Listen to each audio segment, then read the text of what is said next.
সভাপতিত্ব করবেন কেন্দ্রীয় সরকারি প্রাথমিক বিদ্যালয়ের প্রধান শিক্ষক জনাব ইসমতারা বেগম। আজকের এই অনুষ্ঠানের প্রধান অতিথি হিসেবে উপস্থিত আছেন অত্র এলাকার বিশিষ্ট ব্যক্তিত্ব বীর মুক্তিযোদ্ধা জনাব গোলাম মোস্তফা রফিক। অনুষ্ঠানে আরো উপস্থিত আছেন এই অত্র বিদ্যালয়ের শিক্ষকবৃন্দ, ছাত্রছাত্রীরা। আচ্ছা, অনুষ্ঠানের প্রথমে আমরা নিজেদেরকে সৌভাগ্যবান মনে করছি। 1971 সালে আমাদের দেশটা যখন পরাজিত ছিল, পাকিস্তানের হানাদার বাহিনীরা গণহারে হত্যা করেছিল, তখন সেই সময় বাংলার তামাল এবং ছেলেরা দেশের জন্য যুদ্ধ করে প্রাণ দিয়েছিল এবং এই তাজা রক্তের বিনিময়ে আমরা দেশটাকে স্বাধীন করতে পেরেছি। এবং এই দেশের তরুণ ছেলেরাই দেশের জন্য যুদ্ধ করেছিল, বীর যোদ্ধারা। এমন একজন মুক্তিযোদ্ধা আমাদের মাঝে উপস্থিত আছে। আমরা সেই জন্য নিজেদেরকে ধন্য মনে করছি। আমাদের প্রাণ প্রিয় ভাই জনাব গোলাম মোস্তফা রফিক ভাই, উনি দেশের জন্য ঠিক তেমনি যুদ্ধ করে আমাদেরকে নিজেরা গর্ববোধ করছি। আচ্ছা, এখন এই অনুষ্ঠানের পর্যায়ে পবিত্র কোরআন থেকে তেলাওয়াত পাঠ করবে দেওয়ান হাসিয়ান।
আমাদের অনুষ্ঠানের পর্যায়ে রয়েছে 1971 সালে মহান স্বাধীনতা যুদ্ধের বীর মুক্তিযোদ্ধা জনাব গোলাম মোস্তফা রফিককে ফুলের তোড়া দিয়ে শুভেচ্ছা জানাবে এই বিদ্যালয়ের শিক্ষার্থীরা শেখ জামিয়াতুল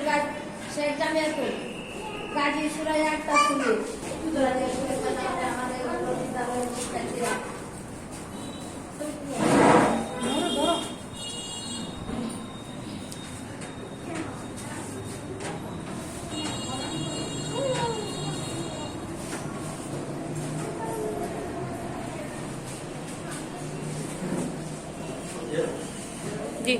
আমরা নিজেদেরকে ও বীর মুক্তিযোদ্ধা জনাব গোলাম মোস্তফা রফিক।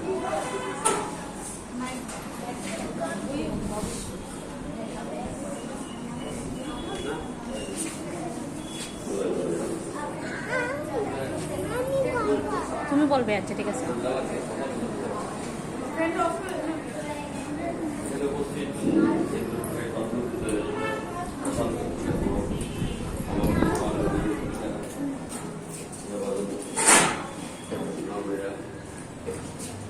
আজকে মার্চের 24 আমরা আমরা যে উদযাপন করতে যাচ্ছি সেটি আগামী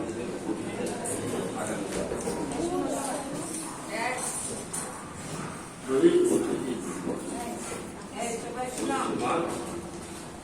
কেন বলা হয় আর মুক্তিযুদ্ধ কেন বলা হয়?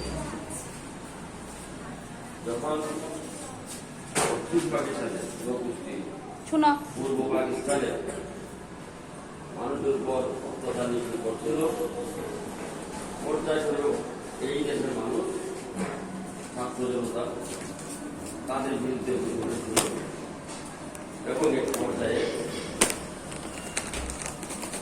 প্রথম মুক্তিযোদ্ধা সেক্টর কমান্ডার জিয়াউর রহমানের আহ্বানে 26 মার্চ এই ঘোষণা দেন যে আমরা পাকিস্তানের মূলত সেই থেকে মুক্তিযুদ্ধ হল দীর্ঘ 9 মাস এদেশের ছাত্র জনতা আপামর জনতা আমরা চেষ্টা করে 20 লক্ষ শহীদের বিনিময়ে এই লক্ষ আমাদের বিনিময়ে আমরা আমাদের আজকের ভূখণ্ড বাংলাদেশ এখানে বসে আজকে আমরা মুক্তভাবে কথা বলতে পারছি।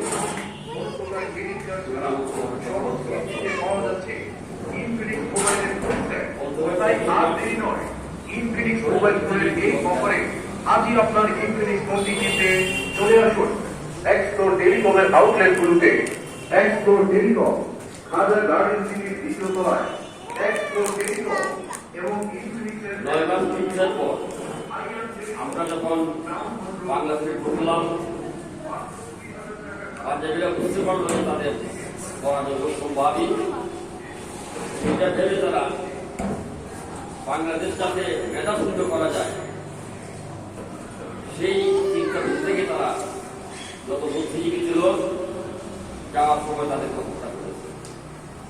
আমাদের বাংলাদেশের যারা বুদ্ধি দিয়ে জ্ঞান দিয়ে আমাদেরকে মুক্তিযুদ্ধ সম্বন্ধে অবগত করেছিলেন তাদের হত্যা করেছিল নির্মম ভাবে।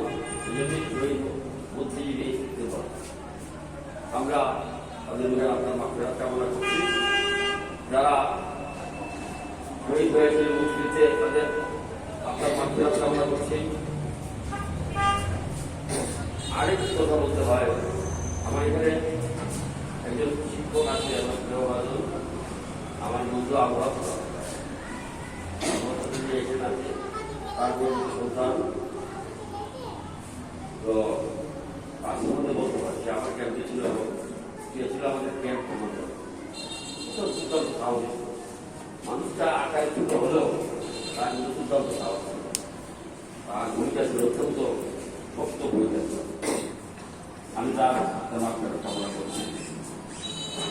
আমি যারা শহীদ হয়েছিলেন তাদের কথা আমরা বারবার বলবো, বারবার উচ্চারণ করবো। আরেকটি কথা বলতে হয়, আমরা যে উদ্দেশ্য নিয়ে যে স্বাধীন করেছিলাম সেই উদ্দেশ্য কিন্তু আমরা সফল করতে পারি না। কারণ স্বাধীন করার একটাই উপায় ছিল, একটাই মন্ত্র ছিল, আমরা স্বাধীনভাবে কথা বলবো, আমরা আমাদের অধিকার ফিরে পাবো, সামাজিক ব্যবস্থা সম্ভবভাবে গণ্ডগোল হবে। এই সবগুলো কিন্তু হয় নাই। যার ফলে আজকে 55 বছর পর আবার দেশকে স্বাধীন করতে হয়েছে। কারা করেছে? এদেশের ছাত্ররা, ছাত্রজনতা দিয়েছে। আমার সৌভাগ্য, আমি 71-এ দেশ স্বাধীন করার জন্য যুদ্ধ করেছি। আবার 2024-এ যে যুদ্ধ হয়েছে সেই যুদ্ধ শহীদ হওয়ার সৌভাগ্য হয়েছে। পরিচিতা হয় নাই, কারণ মুক্তিযোদ্ধারা প্রায় ওর থেকে বেশি দুনিয়াতে নেই। যারা আছেন তারা বিছানায় পড়ে আছেন। আমার গভীরতা শুনতে মুক্তিযোদ্ধা পাবেন না, এই অবস্থায় আমরা আছি। তাই স্বাধীন হয়েছে, আমরা আমাদের দেশকে বলবো, আমরা এই কথা বলছি। আর তোমরা যারা লেখাপড়া করছো তোমরা ভালোভাবে লেখাপড়া করবে, বড় হয় দেশের কাল ধরবে। আজকে যারা শিশু কালকে তারা আগামী ভবিষ্যৎ। আমি বিশেষ করে আমাদের এখানে এটা আমার এলাকা শিক্ষক যারা রয়েছে, আমি ওনাদেরকে বলবো যে আপনারা মুক্তিযুদ্ধের বিষয়ে, প্রথম মুক্তিযুদ্ধ এবং দ্বিতীয় মুক্তিযুদ্ধের বিষয়ে আপনারা বাচ্চাদেরকে কথা বলবেন, কারা স্বাধীন করেছিল, কে ঘোষণা করেছিল। আমরা কিন্তু গত 17 বছর আমরা ভুল একটা বার্তা পেয়ে আসছি, কে করেছিল একমাত্র মুজিব, একমাত্র মুজিব, একমাত্র মুজিব। কিন্তু না, হ্যাঁ উনি একটা অংশ ছিল, নাই, কিন্তু মূল ঘটনা ছিল উনি চেয়েছিলেন যে সম্মিলিত পাকিস্তানের প্রধানমন্ত্রী হওয়ার জন্য। মুক্তিযুদ্ধের সেকেন্ড ইন কমান্ড ওসমান সাহেব পরিজন ছিলেন, তিনি হবিগঞ্জের সন্তান, জেনারেল রো। উনি হবিগঞ্জের সন্তান, আগাওড়া বাড়ি নাচ।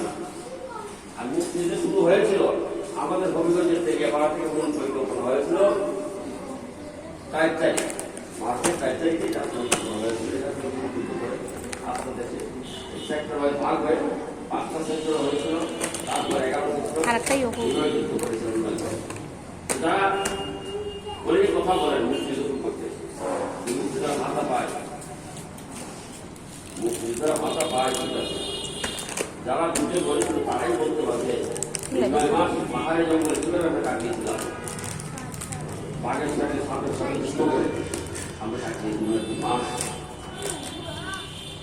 যাই হোক, কথা বাড়াবো না। আজকে আমরা কথা বলতে পারছি মুক্তভাবে, কথা বলতে পারছি, কিন্তু গত বছর কিন্তু আমরা কথা বলতে পারিনি, আমাদেরকে দেখেন নাই, আমাকে দেখেন নাই স্টেজের মধ্যে অথবা নিমতলা, আমি চাই নাই, কথা বলতে দেওয়া হয় নাই, ইতিহাস প্রতিষ্ঠিত করা হয়েছে।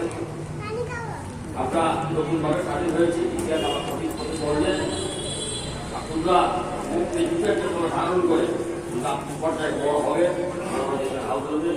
আজকে অনুষ্ঠানে আমাকে দাওয়াত দেওয়ার জন্য এই প্রধান শিক্ষা সহ যারা শিক্ষার্থী রয়েছেন আমি ধন্যবাদ জানিয়ে আমার শেষ করছি। বাংলাদেশ জিন্দাবাদ।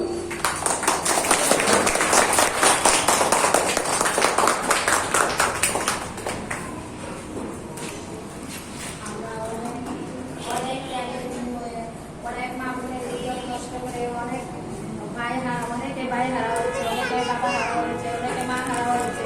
এইভাবে আমরা দেশটাকে স্বাধীন করতে পেরেছি। এখন আমাদেরকে এই দেশটা যাতে স্বাধীন থাকে, কোন কুচক্রী মহল যেন এই দেশটাকে আবার করাল খাবার না নিয়ে যেতে পারে, আমরা সবাই সজাগ দৃষ্টি রাখবো। এখন আমরা এ পর্যায়ে সমাপনী বক্তব্য রাখবেন, অনুষ্ঠানের পর্যায়ে সমাপনী বক্তব্য রাখবেন আজকের সভার সভাপতি অত্র বিদ্যালয়ের প্রধান শিক্ষক জনাব ইসমাতারা বি। এবং অনুষ্ঠান শেষ করার আগে এই অনুষ্ঠানটাকে সুন্দর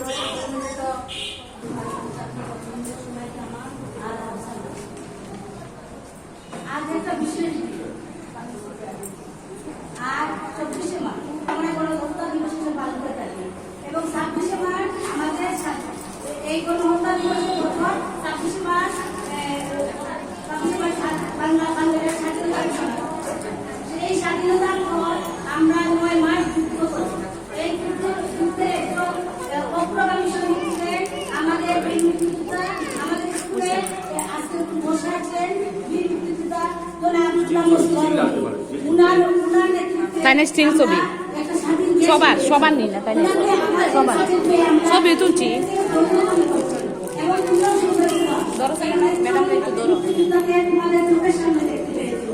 আমরা ভাই উনি আজ আমাদের যে আলোচনা করলে করলাম সবাই মনোযোগকে শুনেছিল, এর জন্য সবাইকে আমি ধন্যবাদ জানাচ্ছি। এবং আমার স্কুলের সহকর্মীবৃন্দ সবাই, ছাত্রছাত্রীবৃন্দ সবাই অনুষ্ঠানটা সুন্দর করে আয়োজন করে আমাকে সহযোগিতা করার জন্য সবাইকে একান্ত ধন্যবাদ জানাচ্ছি এবং সবার বিক্ষুব্ধ সাফল্য কামনা করি। এই স্কুল আজ যদি স্কুলটা না থাকতো, আমরা ঘর গড়া থাকতো ছাত্রছাত্রী।